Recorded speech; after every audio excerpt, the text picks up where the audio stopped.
¿Alguna vez has considerado que lo que comes podría estar abriendo puertas espirituales peligrosas en tu vida? En el mundo físico los alimentos nutren el cuerpo, pero en el espiritual algunos pueden convertirse en instrumentos del enemigo.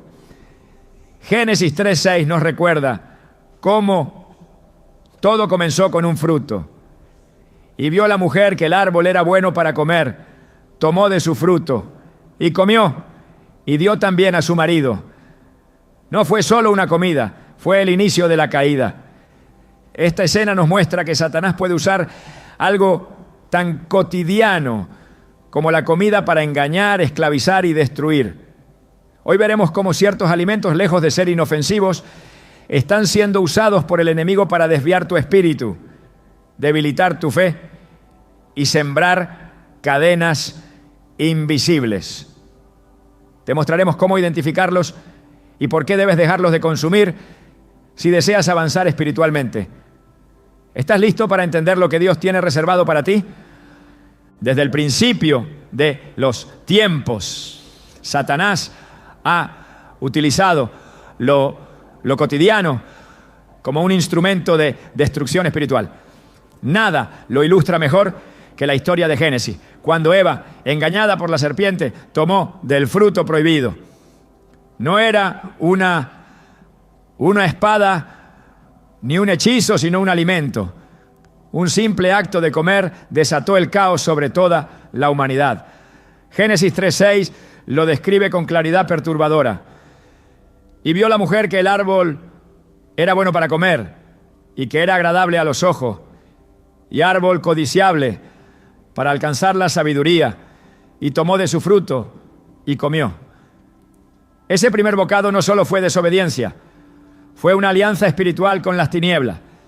Esta escena bíblica no es solo una lección sobre el pecado original, sino un espejo de lo que ocurre aún hoy cuando consumimos sin discernimiento aquello que ha sido consagrado a dioses falsos, a prácticas ocultas, a rituales que nada tienen que ver con el Dios vivo. En nuestros días, muchos alimentos que parecen inofensivos han sido previamente dedicados a entidades espirituales ajenas a Dios, en festividades religiosas no cristianas, en ceremonias paganas o incluso en cocinas domésticas donde se invocan espíritus de ancestros. Se preparan platos con una carga espiritual tangible. No es superstición ni exageración, es una realidad espiritual profunda. En 1 Corintios 10, 20, 21, el apóstol Pablo lo advierte con firmeza. Antes digo que lo que los gentiles sacrifican a los demonios lo sacrifican y no a Dios. Y no quiero que vosotros os hagáis partícipes con los demonios. No podéis beber la copa del Señor y la copa de los demonios. Aquí no se habla metafóricamente. Comer de lo que ha sido ofrecido a lo oculto es un acto de comunión espiritual, aunque no seamos conscientes de ello. Al hacerlo, se establece un puente entre nuestra alma y un mundo espiritual que opera en contra del reino de Dios. Muchos creyentes han abierto puertas espirituales sin saberlo, simplemente por compartir una comida preparada con intenciones equivocadas. Una joven relató cómo después de asistir a un evento cultural, donde probó platos típicos en un ritual aparentemente inofensivo, comenzó a experimentar sueños perturbadores, una opresión constante y una desconexión total con su vida espiritual. Nadie sospechaba que la causa podía estar ligada a lo que había consumido. Solo después de recibir consejería espiritual y ser guiada en oración, comprendió que en aquel lugar se habían hecho ofrendas a entidades espirituales y que su participación, aunque inconsciente, fue suficiente para abrir una grieta. Este tipo de ataques no siempre se manifiestan con dramatismo. A menudo se presentan como confusión mental, falta de energía espiritual, interrupciones constantes en la oración o una apatía inexplicable hacia las cosas de Dios. Muchos cristianos viven así sin saber que lo que comen puede estar afectando directamente su conexión con el cielo. En Deuteronomio 32:17 se menciona una advertencia parecida. Sacrificaron a los demonios y no a Dios, a dioses que no habían conocido, a nuevos dioses venidos de cerca que no habían temido vuestros padres. El pueblo de Israel fue instruido repetidamente para no participar en las comidas rituales de las naciones vecinas, no por desprecio cultural, sino por protección espiritual. Jesús mismo mostró en varias ocasiones que lo espiritual trasciende lo físico. No se trata solo de lo que entra por la boca, sino del contexto espiritual que lo rodea. Aunque en Marcos 7:15 él aclara que lo que contamina al hombre no es lo que entra, sino lo que sale del corazón. Este principio no contradice el peligro de la participación en ritos ajenos al Espíritu Santo.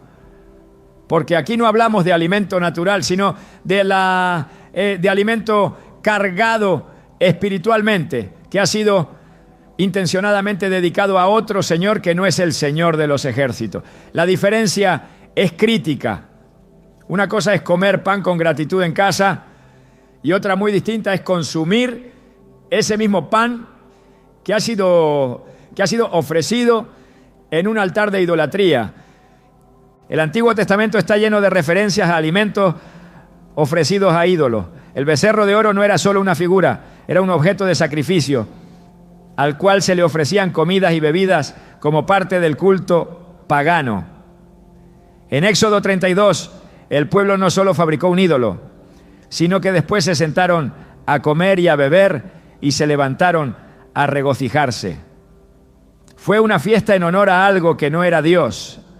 Esa combinación de comida, idolatría y placer sigue vigente en muchas culturas y hasta en ciertos ambientes que se camuflan como entretenimiento inocente. Hoy en día, en mercados, restaurantes, en ferias culturales o incluso en ciertos hogares, se pueden encontrar alimentos que han sido preparados siguiendo costumbres de adoración a deidades extrañas.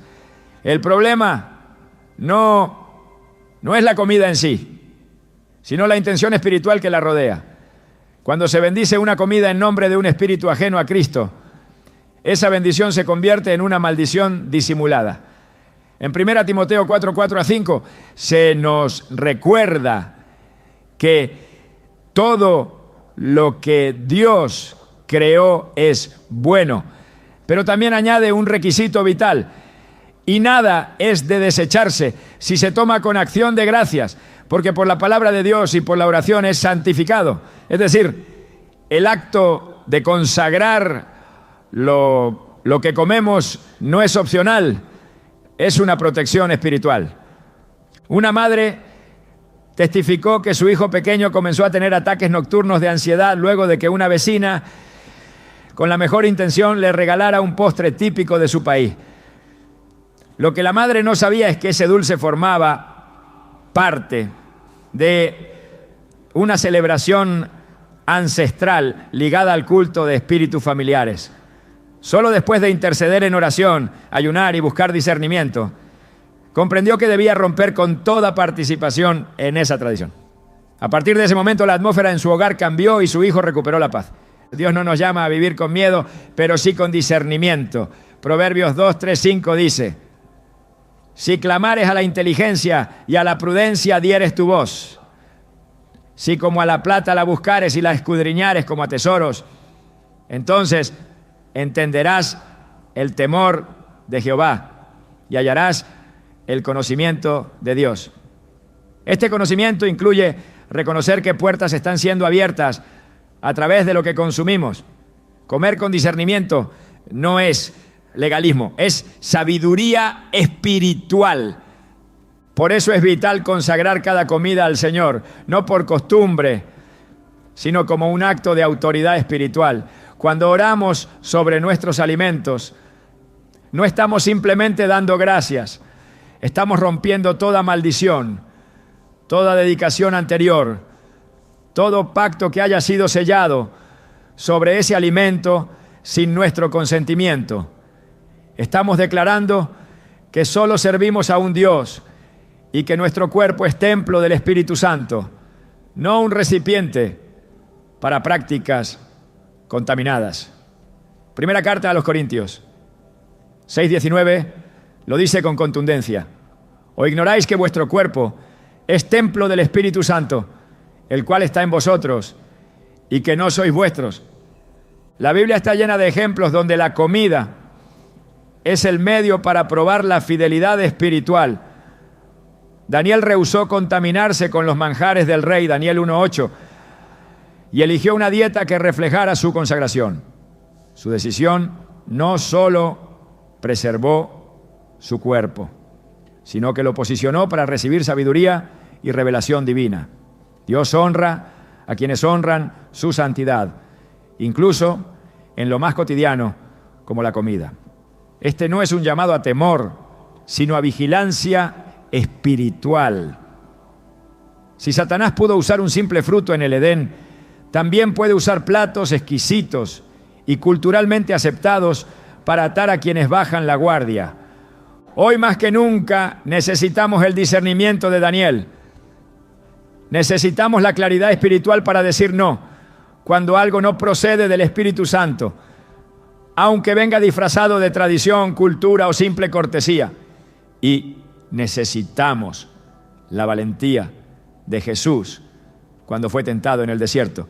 Recordemos que la primera tentación que enfrentó fue precisamente con comida. Di que estas piedras se conviertan en pan. Mateo 4:3.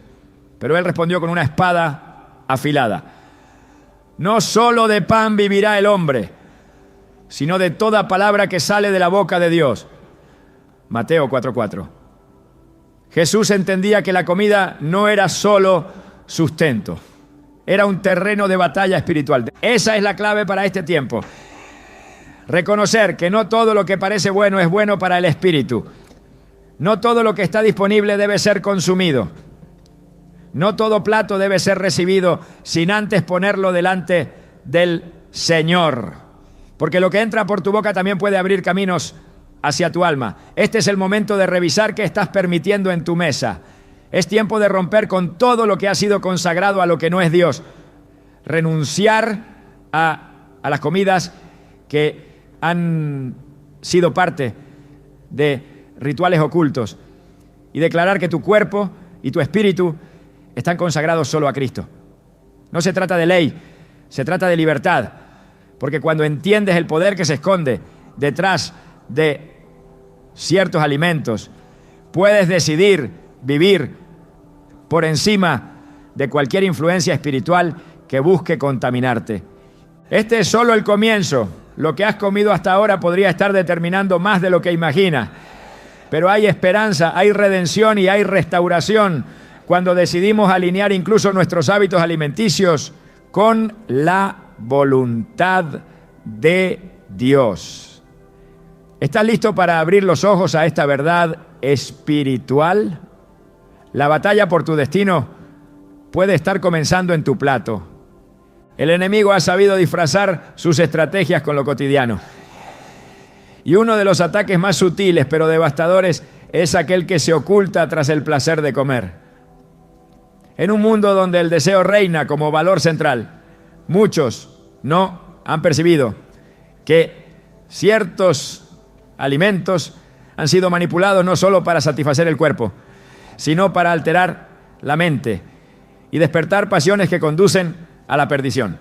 La lujuria, presentada en la Biblia como una fuerza destructiva que distorsiona el propósito divino del cuerpo, encuentra un aliado inesperado en la mesa. La conexión entre lo que se ingiere y el dominio propio es más espiritual de lo que muchos imaginan. En Romanos 13:14 se nos exhorta: no proveáis para los deseos de la carne. Esta advertencia es clara y directa. El alimento no solo nutre, también puede proveer combustible a pasiones desordenadas cuando está diseñado con esa intención. Y ahora, desde los tiempos antiguos, la sensualidad ha estado vinculada a rituales de comida. Las culturas paganas usaban banquetes cargados de ingredientes afrodisíacos para acompañar celebraciones que desataban el desenfreno. En esas mesas, los alimentos no eran neutrales. Tenían un propósito espiritual: debilitar la resistencia moral y propiciar la entrega a pasiones carnales. Esta práctica, aunque hoy se presenta con un rostro moderno, sigue activa. En la actualidad, la industria alimentaria manipula fórmulas y compuestos para intensificar sensaciones y activar centros de placer en el cerebro. No se trata solo de sabor, sino de una programación sensorial que estimula las áreas que gobiernan el deseo. Cuando estos estímulos se conectan constantemente con el sistema nervioso, la persona comienza a experimentar una creciente dificultad para dominar sus impulsos. El cuerpo se convierte en un campo de batalla y la voluntad queda sometida. La Biblia nos enseña que la lujuria no comienza en el acto, sino en la intención. Jesús lo afirmó con contundencia en Mateo 5:28. Cualquiera que mira a una mujer para codiciarla ya adulteró con ella en su corazón. Este principio revela que lo que alimenta la mente es tan peligroso como el acto físico mismo. Los alimentos que han sido diseñados para provocar una respuesta sensual no solo afectan el cuerpo, sino que condicionan el alma. No todos los placeres son lícitos, no todo lo deseable es correcto. El apóstol Pablo escribe en primera a los Corintios 6:12: todo me es lícito, pero no todo conviene. Todo me es lícito, pero no me dejaré dominar de ninguna. Cuando el placer de comer comienza a gobernar las emociones y despierta deseos que desvían del propósito de santidad, se ha cruzado una frontera espiritual. El dominio propio es uno de los frutos del Espíritu según Gálatas 5:22-23. Es el escudo que protege al creyente del colapso moral. Pero este fruto puede marchitarse si constantemente se siembra en el alma aquello que lo desafía. Los alimentos que provocan estimulación sexual, aunque estén normalizados en la cultura, tienen un efecto directo sobre la carne. No es casualidad que en ciertos ambientes de pecado se promuevan comidas específicas, bebidas con componentes que excitan, combinaciones que activan deseos. Nada de esto es inocente. El cuerpo no solo reacciona a lo que ve, también a lo que consume. Y cuando el cuerpo empieza a ser gobernado por lo que ingiere, el alma se somete a fuerzas que no vienen de Dios. La Biblia es clara sobre las consecuencias de ceder a la lujuria. En Proverbios 6:25-26 leemos: no codicies su hermosura en tu corazón, ni ella te prenda con sus ojos, porque a causa de la mujer ramera, el hombre es reducido a un bocado de pan. Este pasaje, además de advertir contra la seducción, establece un vínculo entre el deseo desordenado y el alimento. La comparación no es arbitraria. Así como el hambre física puede empujar a decisiones desesperadas, el hambre sensual, alimentada por estímulos constantes, lleva al alma a conformarse con migajas espirituales. El enemigo utiliza la sensualidad disfrazada de gastronomía para reducir al creyente, para debilitar su discernimiento y para convertir su cuerpo en instrumento de esclavitud. La estrategia es progresiva. Primero se despierta el deseo, luego se normaliza la indulgencia y finalmente se apaga la sensibilidad espiritual. El mismo espíritu que impulsó a los hijos de Israel a pecar con las hijas de Moab, Números 25, se manifiesta hoy cuando lo que entra por la boca conduce al pecado por los ojos y el corazón. La Escritura no es ambigua al respecto. En Efesios 5:3 se nos exhorta: pero fornicación y toda inmundicia o avaricia ni aun se nombre entre vosotros como conviene a santos. Aquí se incluye la avaricia como parte del mismo patrón. Y no es casual, porque la lujuria, como la glotonería, nace de un apetito no controlado. Lo que estimula a uno fácilmente alimenta al otro. Una dieta que constantemente impulsa al deseo desordenado no es neutral, es una puerta abierta. Un pacto sin palabras. Satanás sabe que si logra alimentar el cuerpo con lo que enciende la carne, apagará el fuego del espíritu. El apóstol Pedro lo advierte en 1 Pedro 2:11. Amados, os ruego como a extranjeros y peregrinos que os abstengáis de los deseos carnales que batallan contra el alma. Esta batalla no ocurre en el vacío. Cada bocado cargado de sensualidad, cada bebida que estimula lo carnal es un ataque disfrazado, un ataque que busca erosionar lentamente la santidad. En este contexto, el creyente no debe preguntarse simplemente si algo es sabroso o aceptado culturalmente, sino si está alineado con el llamado a la pureza. Romanos 12, 1-2 lo resume con claridad. Presentad vuestros cuerpos en sacrificio vivo, santo, agradable a Dios, que es vuestro culto racional. No os conforméis a este siglo, sino transformaos por medio de la renovación de vuestro entendimiento. Presentar el cuerpo incluye revisar qué lo alimenta. Ser transformado implica renovar también el criterio con el que se elige la comida. Porque no todo lo que el mundo aplaude edifica al alma. Y lo que el mundo celebra como sensualidad, la palabra lo denuncia como corrupción. El altar del cuerpo no puede ser compartido con el altar de la carne. No puede haber comunión entre la santidad y la excitación programada. Lo que Dios diseñó como bendición, la comida, ha sido convertido por el enemigo en herramienta de seducción. Pero hay un llamado a despertar, un llamado a discernir no solo lo que es moralmente evidente, sino también lo que se infiltra sutilmente.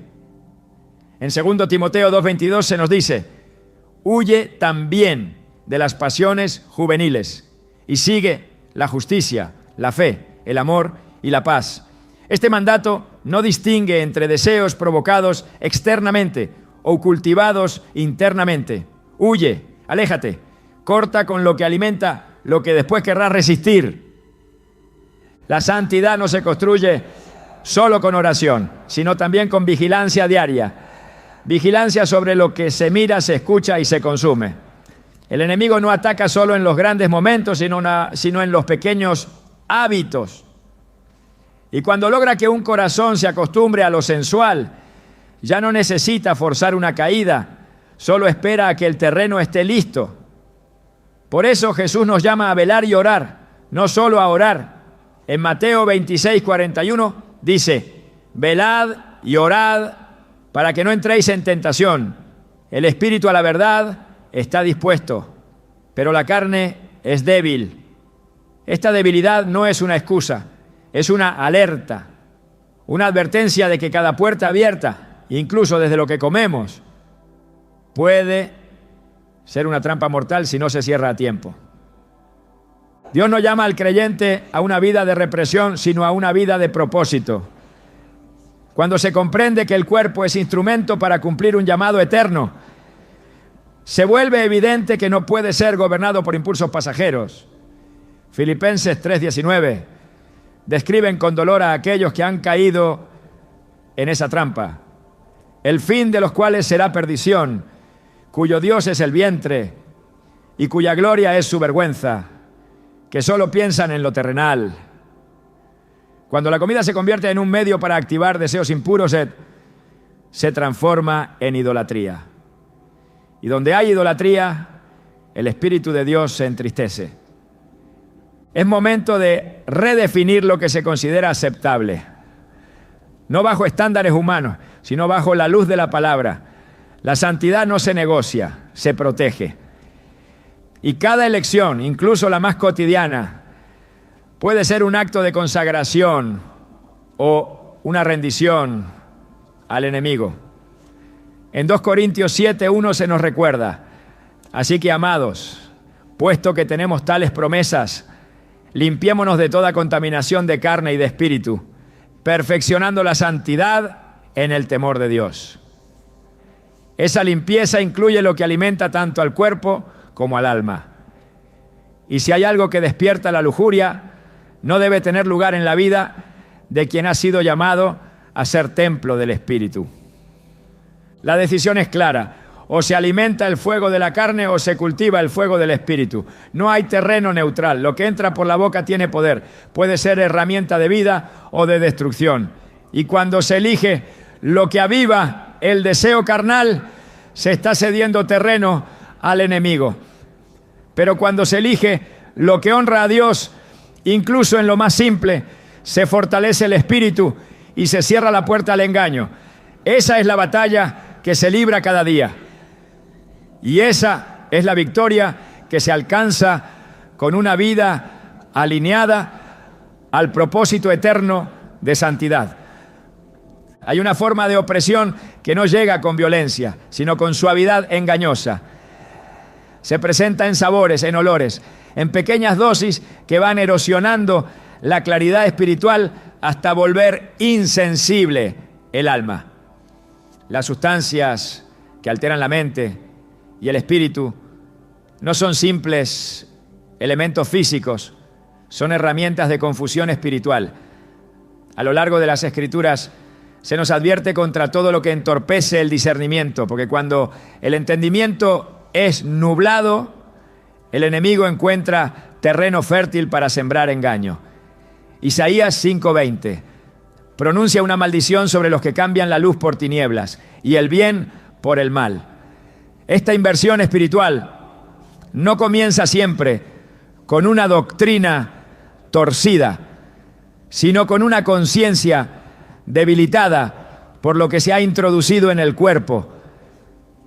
El apóstol Pedro exhorta con firmeza a estar sobrios y vigilantes, porque el adversario, el diablo, anda como león rugiente buscando a quien devorar. 1 Pedro 5:8. La sobriedad no es solo abstención de embriaguez, es una postura espiritual que depende directamente de la claridad mental. Cuando el enemigo logra apagar esa lucidez, la percepción de la verdad se distorsiona. Lo que antes era pecado se vuelve aceptable. Lo que antes era una señal del espíritu se convierte en ruido. Las sustancias que alteran la conciencia actúan como un velo que se interpone entre el hombre y la revelación de Dios. Y ese velo, aunque sea invisible, tiene consecuencias reales. En el Antiguo Testamento, Dios estableció una ley clara para los sacerdotes en servicio. No debían consumir vino ni bebida fuerte cuando entraban al tabernáculo. Levítico 19. Esta instrucción tenía un sentido profundo. No era solo una regla ceremonial, era un principio espiritual.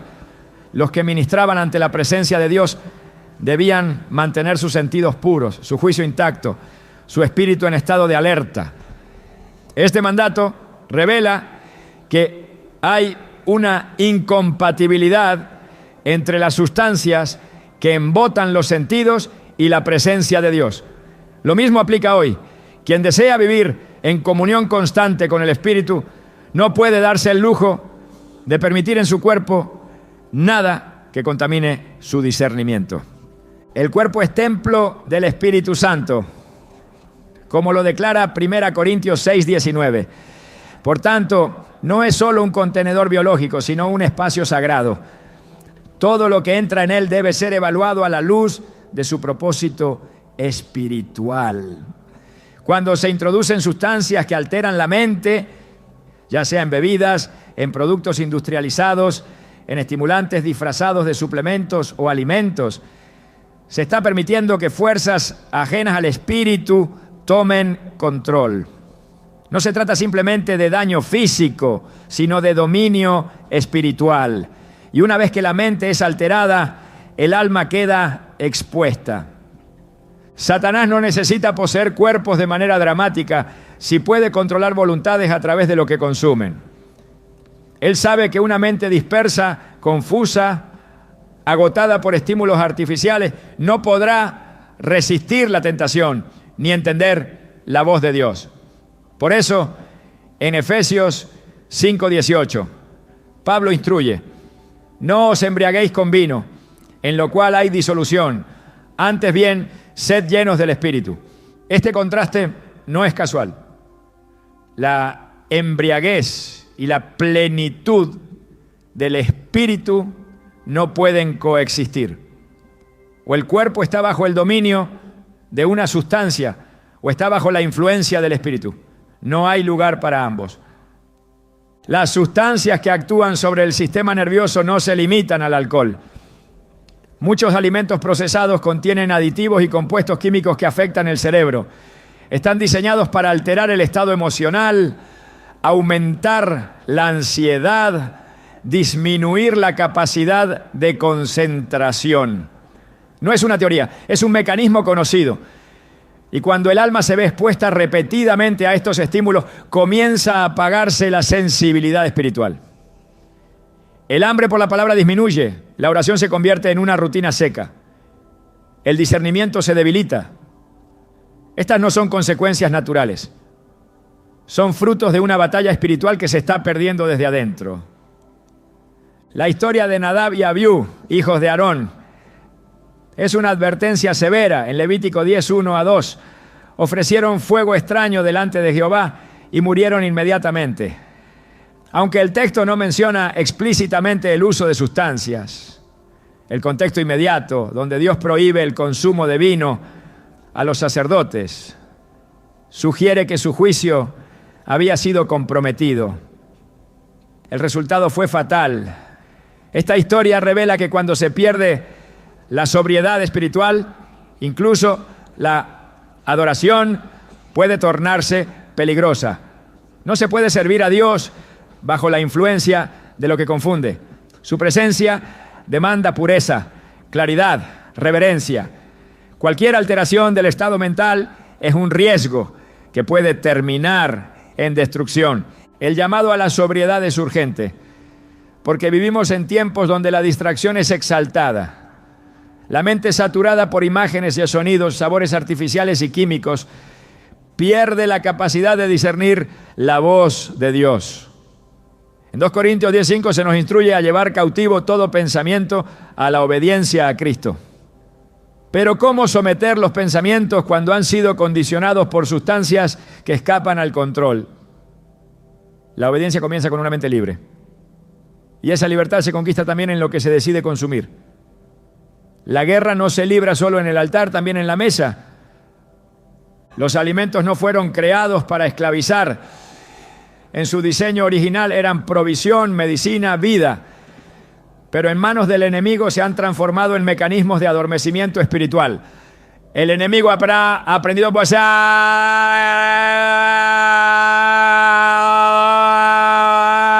con atractivo, con estatus, con promesas de placer y rendimiento.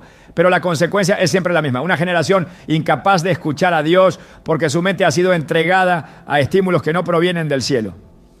Pablo lo advierte en 1 Tesalonicenses 5:6. Por tanto, no durmamos como los demás, sino velemos y seamos sobrios. Dormir en este contexto no es descanso físico, es letargo espiritual. Es el estado de quienes ya no perciben el mover de Dios, porque han entregado sus sentidos a lo artificial. El Espíritu Santo guía con precisión, pero no grita. Su voz es suave, clara, directa. Para oírla se necesita una mente en reposo, no en confusión. Una mente sobria, no acelerada. Una mente que pueda distinguir entre lo que proviene de Dios y lo que nace de la carne. Cuando el entendimiento está enmarañado por lo que se ha ingerido, se vuelve vulnerable a la sugestión, al error doctrinal, al engaño emocional. Y ese es el objetivo final del enemigo. Una iglesia que ya no distingue la voz del pastor, porque su conciencia ha sido enturbiada. En Tito 2:12 se nos enseña que la gracia de Dios nos instruye a vivir sobria, justa y piadosamente en este siglo. Esta sobriedad no es un ideal inalcanzable, es un mandato y se cultiva en lo cotidiano en las decisiones diarias, en la revisión honesta de lo que se introduce al cuerpo. Cada alimento, cada bebida, cada sustancia debe pasar por el filtro del Espíritu. No por legalismo, sino por protección. Porque el alma no puede estar expuesta a la influencia de lo que embriaga si desea permanecer llena de la presencia de Dios. La presencia del Espíritu Santo es incompatible con la confusión. Y donde hay alteración de la mente, hay también distorsión de la verdad. Por eso en Romanos 8, 5 a 6, Pablo distingue entre los que viven conforme a la carne y los que viven conforme al Espíritu, y añade: porque el ocuparse de la carne es muerte, pero el ocuparse del Espíritu es vida y paz. Ocupación implica hábito, repetición, decisión. Cuando se elige una dieta que alimenta la carne, se está eligiendo la muerte espiritual. Pero cuando se escoge lo que nutre al espíritu, se encuentra la vida que Dios ha prometido. Dios no pide una perfección imposible, pero sí exige un compromiso absoluto con la santidad. Y esa santidad comienza también por lo que se permite dentro del cuerpo. Filipenses 4:8 nos orienta a pensar en lo puro, lo justo, lo amable. Este filtro también puede aplicarse a lo que se ingiere, porque todo lo que altera el orden de Dios en el cuerpo eventualmente altera el propósito de Dios en la vida. Y nadie puede cumplir una misión divina con una mente esclavizada a lo que Dios no ha bendecido. Este es el momento para evaluar con valentía, examinar sin temor, preguntar al Espíritu qué se ha permitido entrar que debe ser expulsado, qué sustancias han nublado el discernimiento, qué hábitos han sido justificados por costumbre, qué alimentos han sido tolerados en nombre del gusto, pero han producido cautividad. El arrepentimiento no es vergüenza, es restauración. Y la limpieza comienza en el altar, pero también en el corazón, que decide honrar a Dios en todo, incluyendo lo que come y bebe. Nada debe ocupar el lugar del Espíritu en la mente. Ninguna sustancia, ningún sabor, ningún estímulo, porque el Espíritu no comparte habitación con lo que intoxica. Donde Él mora debe haber orden, claridad, sobriedad. Este es el llamado. Despertar del adormecimiento, cerrar la puerta a lo que confunde, volver a escuchar con claridad la voz de Dios. Esa es la verdadera libertad. Y comienza con una decisión que se toma hoy, porque mañana puede ser demasiado tarde.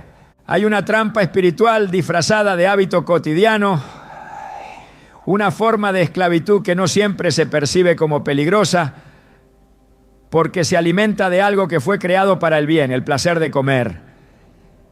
Pero cuando el placer se convierte en propósito, cuando el deseo por el sabor domina la voluntad, entonces el alimento deja de ser provisión para transformarse en ídolo.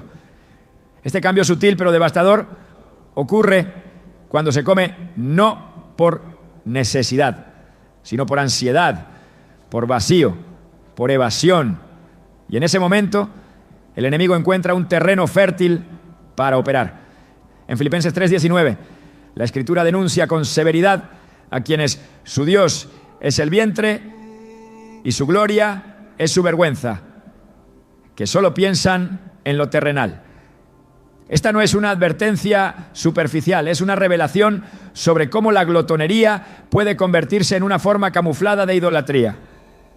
La glotonería no se define solo por la cantidad de comida, sino por el desorden espiritual que se manifiesta a través del cuerpo. Cuando la comida ocupa el lugar que le corresponde a Dios como fuente de consuelo, de refugio, de gozo, entonces se ha producido una inversión peligrosa. El alimento, que debía ser una herramienta de fortaleza, se transforma en un sustituto emocional. Y donde hay sustitución, hay traición espiritual. El libro de Proverbios lo afirma con claridad en el capítulo 23, versículos 20 y 21. No estés con los bebedores de vino, ni con los comilones de carne, porque el bebedor y el comilón empobrecerán, y el sueño hará vestir vestidos rotos. Este empobrecimiento no es solo material, es espiritual. Es la bancarrota del alma que ha invertido su hambre más profunda en lo temporal. Satanás no necesita una tentación escandalosa para debilitar a un creyente. Basta con que ese creyente esté atado a lo que consume. Basta con que la necesidad de placer sensorial supere el anhelo por la presencia de Dios. Porque una persona saciada de cosas terrenales ya no busca el pan del cielo. Jesús dijo: yo soy el pan de vida. El que a mí viene nunca tendrá hambre. Juan 6:35. Este no es un mensaje poético, es una verdad espiritual con implicaciones directas. Si se tiene hambre constante por lo material, es porque aún no se ha entrado plenamente en la comunión con el pan verdadero. La idolatría del placer se manifiesta en la repetición sin conciencia, en la búsqueda desesperada de satisfacción momentánea, en la dependencia emocional hacia ciertos alimentos que han sido culturalmente elevados a una categoría casi sagrada. Cuando el alma comienza a justificarse diciendo: lo merezco, esto me calma, sin esto no puedo estar bien, ya no se habla de alimento, se habla de culto. Y donde hay culto, hay altar. El problema no es el alimento, es el corazón que ha hecho del alimento su ofrenda y su divinidad. Dios llamó a su pueblo a ser diferente, a vivir con dominio propio, a discernir los movimientos invisibles del alma. En Gálatas 5:23, el dominio propio aparece como evidencia del Espíritu Santo. Pero este fruto no puede coexistir con la glotonería, porque la glotonería es la celebración del descontrol, es la exaltación del impulso, la negación del límite. Y donde no hay límites, el pecado encuentra acceso sin resistencia. Por eso la Escritura habla tantas veces del ayuno, no como castigo, sino como disciplina para restaurar el orden divino en el cuerpo. El ayuno no cambia a Dios, cambia al hombre. Rompe con la dependencia del placer físico y restablece el gobierno del espíritu sobre la carne. Una vida gobernada por el apetito jamás podrá vivir con claridad espiritual, porque el que no puede decir no a un bocado tampoco podrá decir sí a la cruz. Jesús dijo que quien quiera seguirle debe negarse a sí mismo. Y esa negación comienza en las decisiones más pequeñas. Comer no es pecado, disfrutar el sabor no es impuro, pero ser gobernado por ello es señal de esclavitud. En 1 Corintios 9:27, Pablo declara: golpeo mi cuerpo y lo pongo en servidumbre, no sea que habiendo sido heraldo para otros, yo mismo venga a ser eliminado. Estas palabras no son extremas, son urgentes. Hablan de una conciencia despierta que sabe que el enemigo no siempre ataca con espada, sino con pan. Hay mesas que se convierten en altares de distracción. Hay comidas que silencian la voz del Espíritu porque activan el ruido de la carne. Y hay creyentes que han perdido la capacidad de discernir la voz de Dios porque han acostumbrado su alma a buscar satisfacción en lo que perece.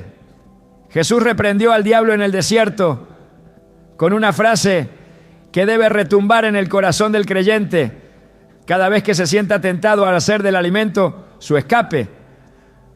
No solo de pan vivirá el hombre, sino de toda palabra que sale de la boca de Dios, en Mateo 4:4.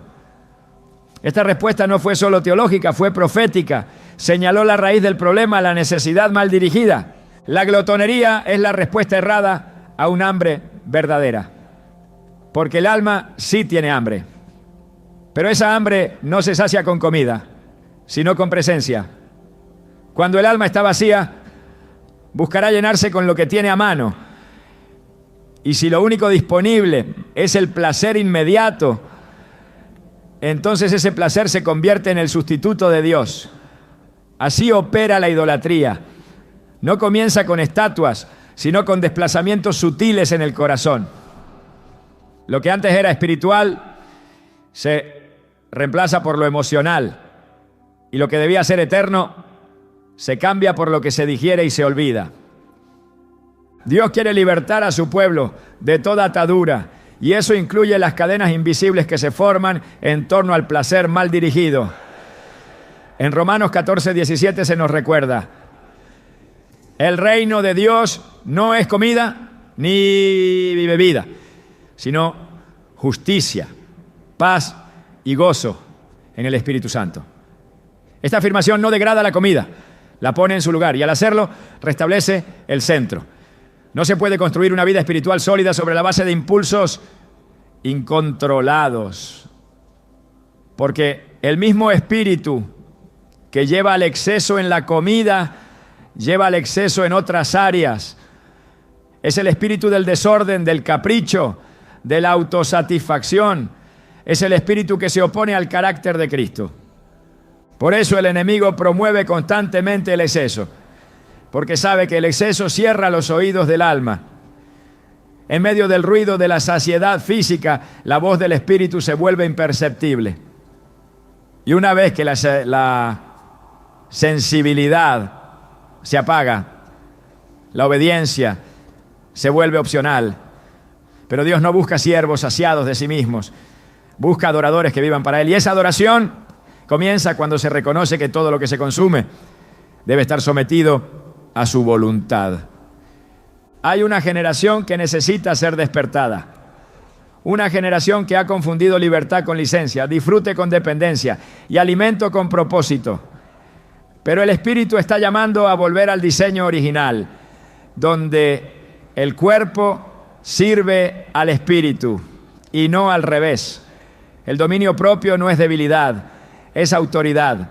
Es la manifestación de que el Espíritu gobierna, de que la cruz fue aceptada, no solo en el altar, sino también en la mesa. Es tiempo de discernir qué está gobernando el apetito, qué está siendo celebrado como necesidad, cuando en realidad es una forma de evasión. El enemigo no siempre vendrá con tentaciones abiertas.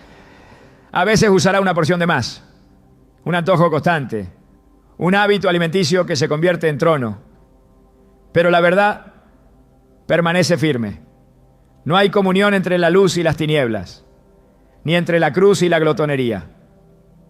Quien ha sido llamado a ser templo del Espíritu no puede permitir que el altar se llene de humo que no proviene de la adoración. Todo lo que se coloca sobre ese altar debe ser santo, consagrado, dirigido.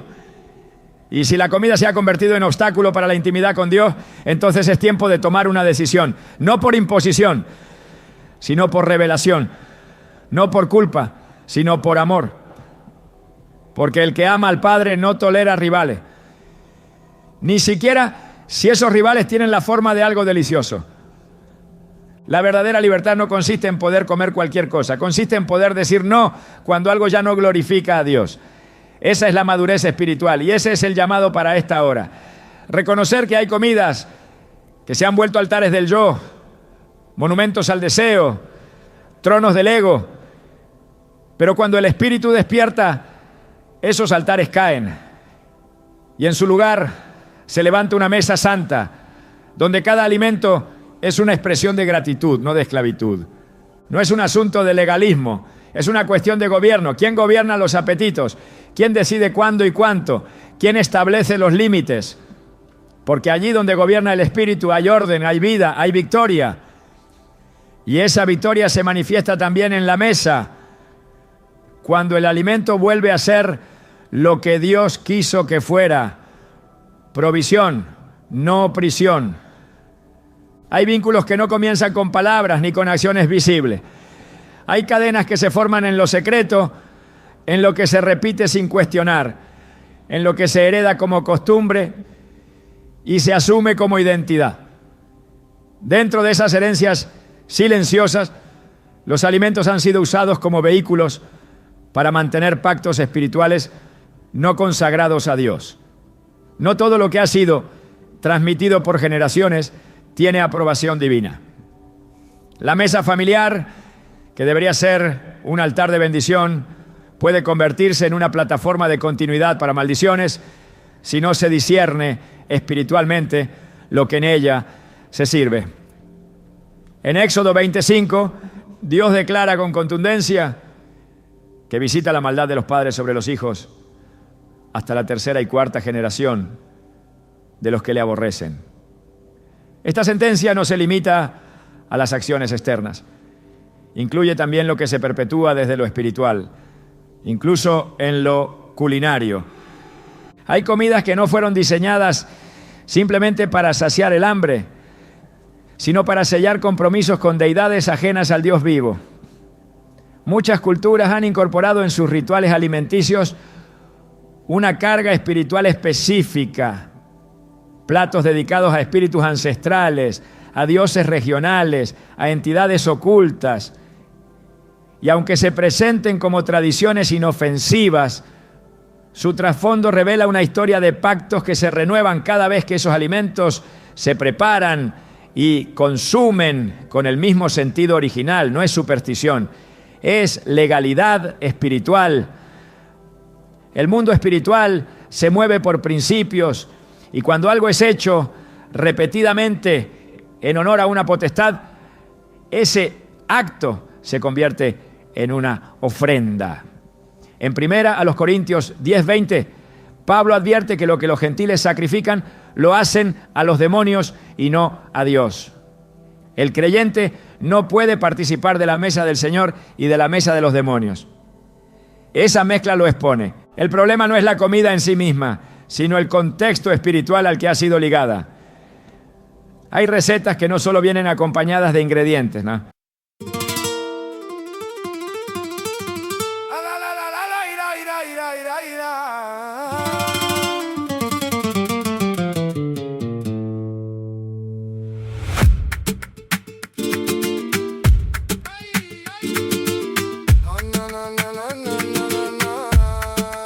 J'ai la poussière aux genoux, sur la table de verre vide.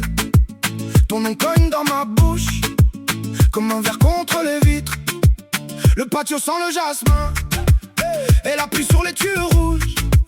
Je compte les pas, je reviens, quand ta voix dans ma tête bouge. Tes yeux font tomber les murs à coups secs, puis plus rien. Je marche au bord du silence, mais je tombe dans tes mains.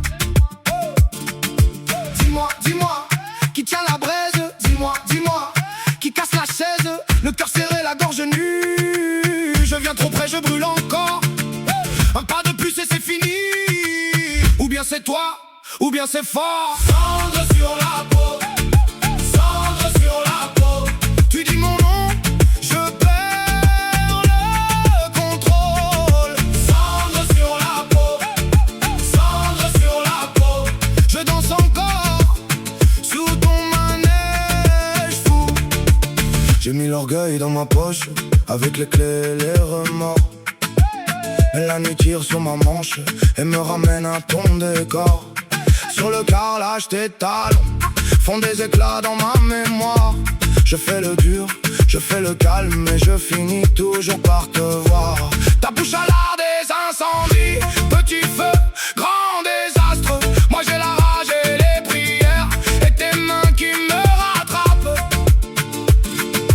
Dis-moi, qui tient la braise. Dis-moi, qui casse la chaise. Le cœur serré, la gorge nue. Je viens trop près, je brûle encore. Un pas de plus et c'est fini.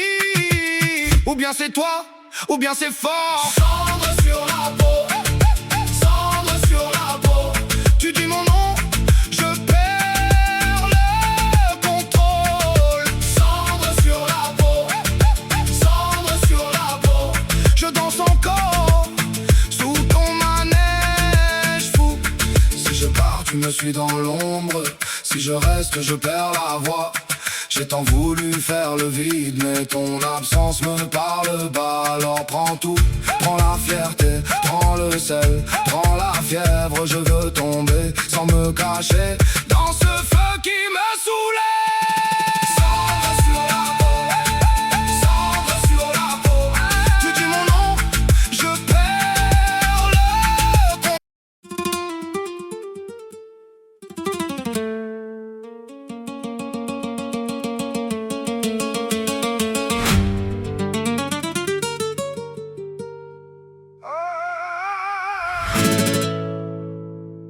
J'ai la poussière aux semelles et le feu dans la poitrine. Ton regard coupe le silence comme une lame dans l'huile. Sur la table, 3 cafés froids, une carte et des promesses. Moi j'avance sans faire de bruit, mais mon cœur cogne et se dresse. Tu me dis viens, je viens, même si la route saine. J'ai mis mes peurs au placard pour danser dedans quand même. Velours de Brest, je tombe et je tiens. Velours de Brest, ton nom dans mes mains. Velours de Brest, ça brûle et ça serre. Velours de Brest, on vit, on se perd. Dans la cour les murs transpirent, le soir colle à mes épaules. J'ai vu des frères perdre tout pour un sourire qui décolle. Moi je garde le front haut, même quand la chance se ferme. J'écris nos fautes sur le sol et je marche au bord des nerfs. Si tu veux la vérité, je n'ai pas le cœur léger, mais j'ai le pas des survivants et la rage bien rangée. Approche, écoute la poussière. Approche, on fend la lumière. Approche, mon sang fait la ronde. Approche, et tout le reste fond. Velours de Brest, je tombe et je tiens. Velours de Brest, ton nom dans mes mains. Velours de Brest, ça brûle et ça serre. Velours de Brest, on vit, on se perd. Quand la nuit m'a pris la voix, j'ai gardé ton prénom dans le creux de mes 2 paumes. Comme un pacte, comme un son. Et si demain me rebat, je reviendrai sans armure, avec la bouche en tempête et les yeux pleins d'envergure. Velours de Brest, je tombe et je tiens. Velours de Brest, ton nom dans mes mains. Velours de Brest, ça brûle et ça serre. Velours de Brest, on vit, on se perd.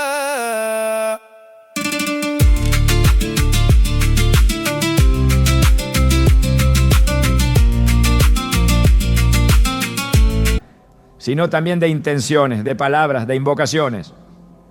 Y cada vez que se preparan en el mismo espíritu, se refuerza el lazo que une a esa familia, a esa región o a esa comunidad con realidades espirituales que no glorifican a Dios. En muchas ocasiones, estas comidas son ofrecidas como homenaje a los muertos, como parte de fiestas religiosas sin fundamento bíblico, o como elementos centrales en celebraciones que exaltan lo que Dios aborrece. El creyente que participa de ellas sin discernimiento no está solo comiendo, está renovando un pacto. El reino de Dios se establece por verdades, pero también por ruptura. Jesús no vino a armonizar con los pactos antiguos de idolatría, sino a destruirlos. En 2 Corintios 6, 14 a 17 se nos ordena no unirnos en yugo desigual con los incrédulos, y se hace una pregunta retórica que confronta: ¿qué acuerdo hay entre el templo de Dios y los ídolos? El cuerpo del creyente es templo del Espíritu. No puede ser lugar de encuentro entre lo sagrado y lo profano. Si algo ha sido consagrado a lo impuro, no puede tener parte en quien ha sido redimido por la sangre del Cordero. La ruptura con el pasado no es solo conceptual, también es práctica. Y si esa ruptura no alcanza lo que se come, no es completa. Muchos siguen atados espiritualmente porque no han discernido el papel que juega la comida en la renovación de pacto. Lo que se recibe con alegría por tradición puede ser una semilla de maldición si no ha sido pasado por el filtro del Espíritu Santo. No todo lo heredado es bendito. En Jeremías 16, 19, el profeta clama: nuestros padres heredaron mentira, vanidad y cosas en que no hay provecho. Esa herencia incluye costumbres que se transmiten sin examen espiritual. Y en el caso de las comidas rituales, la transmisión es directa. Lo que los padres consagraron a dioses extraños, los hijos lo perpetúan al repetir la práctica, aunque lo hagan sin sin malicia. El llamado de Dios es a la separación, no como acto de orgullo espiritual, sino como respuesta a la santidad. En Levítico 20:26 dice: habéis de serme santos porque yo Jehová soy santo, y os he apartado de los pueblos para que seáis míos. Este apartarse no es solo cultural, es espiritual.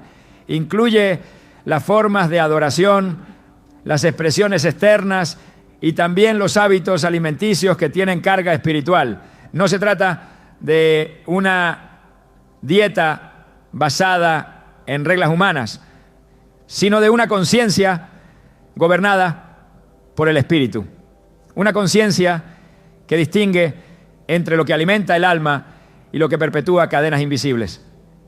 El enemigo no necesita que un creyente lo adore abiertamente. Le basta con que repita actos de obediencia a antiguos pactos.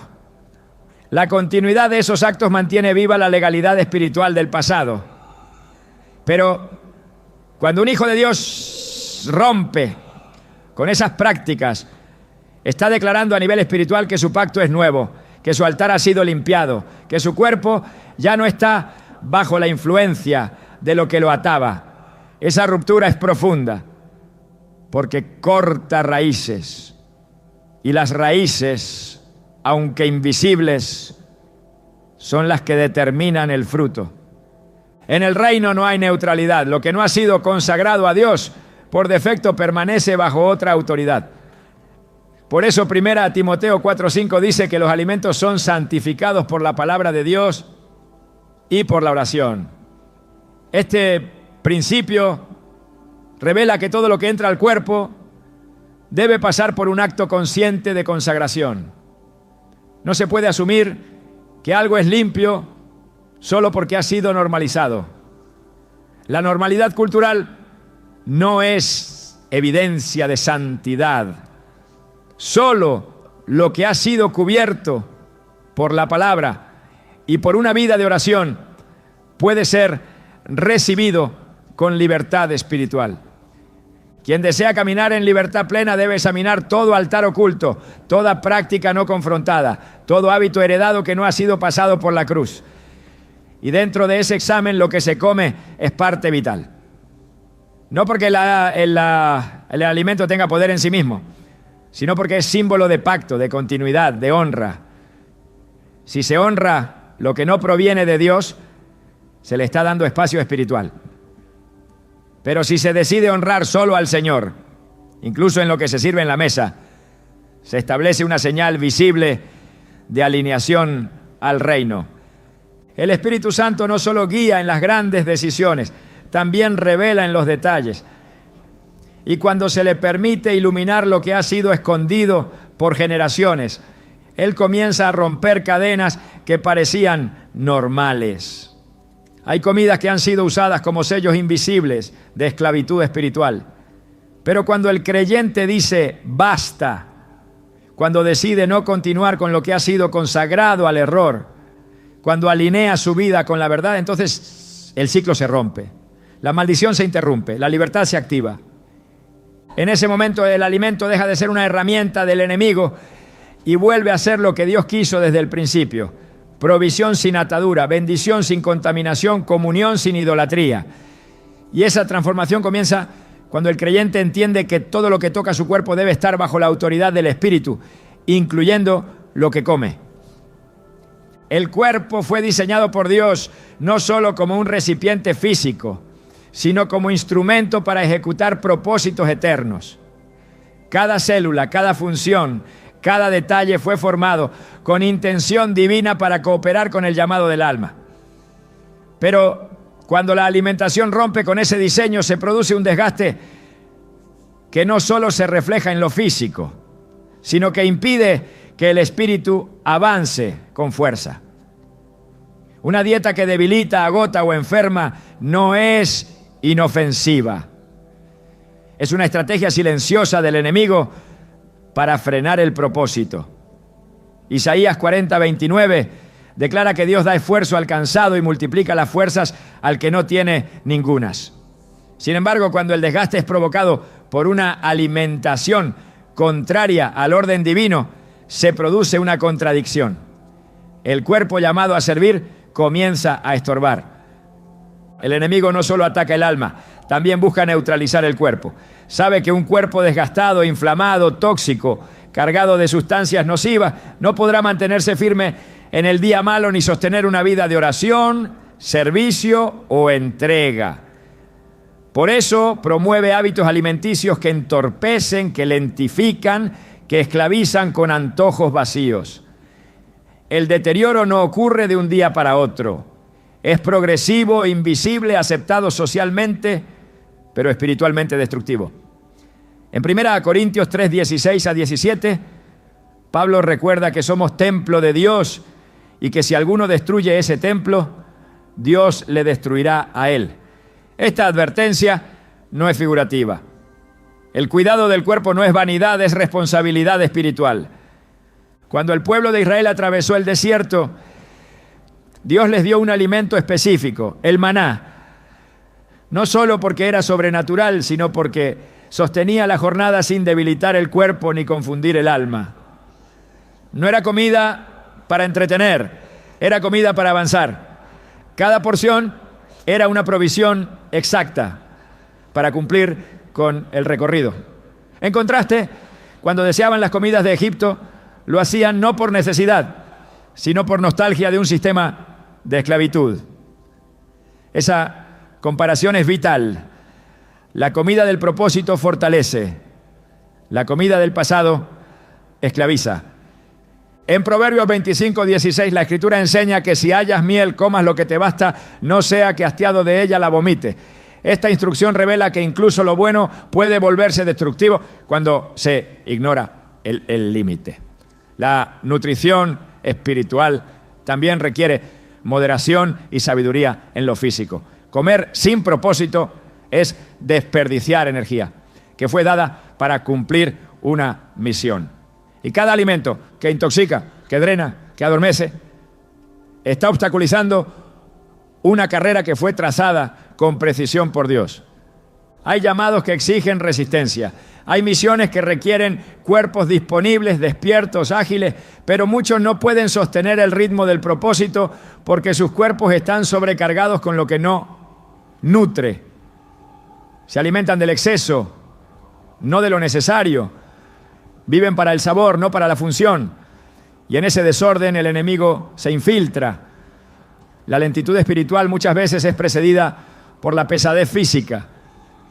Y esa pesadez no es solo resultado de una rutina, sino de una dieta desconectada de la voluntad de Dios. En Hebreos 12:1 se nos exhorta a correr con paciencia la carrera que tenemos por delante, despojándonos de todo peso. Ese peso no es solo espiritual, también es físico. Es el resultado de una alimentación que no coopera con el diseño divino. Dios no nos llama solo a tener un espíritu fuerte, sino un cuerpo disponible. No para orgullo, sino para servicio. No para imagen, sino para misión. El cuerpo que no se alinea al llamado se convierte en carga, pero el cuerpo que se sujeta al espíritu se vuelve instrumento. Esa es la diferencia. Y esa diferencia comienza con lo que se pone en el plato. Todo lo que entra por la boca tiene un impacto mayor del que el mundo está dispuesto a admitir. Pero no es solo un tema de salud, ni de disciplina, ni siquiera de cultura. Es una cuestión de altar. Cada decisión alimenticia refleja dónde está el trono del corazón. Porque cuando un creyente comienza a filtrar lo que consume con discernimiento espiritual, no solo transforma su cuerpo, transforma su atmósfera. El enemigo no tiembla ante cuerpos fuertes, sino ante vidas rendidas. Y esa rendición se manifiesta en los pequeños actos, en el plato que se escoge, en el deseo que se somete, en la voluntad que se alinea al espíritu. Muchos buscan liberación sin entender que hay hábitos que refuerzan su esclavitud. Pero el que ha sido llamado por Dios a caminar en santidad no puede alimentar su vida con lo que corrompe. La verdadera guerra espiritual no solo se libra en la oración, también se gana en la obediencia silenciosa de cada día. Y cuando se decide consagrar el cuerpo, el alimento deja de ser un simple acto biológico y se convierte en parte del culto. En Romanos 12:1, Pablo dice que presentemos nuestros cuerpos como sacrificio vivo, santo, agradable a Dios. Esa presentación comienza con lo que permitimos entrar. Dios está levantando una generación que no solo canta himnos, sino que vive en santidad práctica. Una generación que entiende que su mesa también es altar, que su dieta también habla, que su cuerpo también predica. Porque no hay mensaje más poderoso que el de una vida que se ha rendido por completo. Y esa rendición no necesita palabras, solo necesita coherencia. El enemigo ha usado la comida para adormecer, para esclavizar, para contaminar. Pero el Espíritu está llamando a despertar, a levantar mesas limpias, a romper con pactos silenciosos, a consagrar cada aspecto de la vida, incluso aquello que parece insignificante, porque en lo pequeño se revela la fidelidad. Y en la fidelidad se manifiesta la gloria. Este es el tiempo, no de reformas dietéticas, no, sino de decisiones espirituales, no de obsesiones externas, sino de consagración interna. Porque cuando el alimento vuelve a su lugar, el alma se libera para correr hacia el propósito. Y ese propósito no se detiene, no se negocia, no se debilita. Se cumple en aquellos que han decidido ser santos, incluso en lo que comen.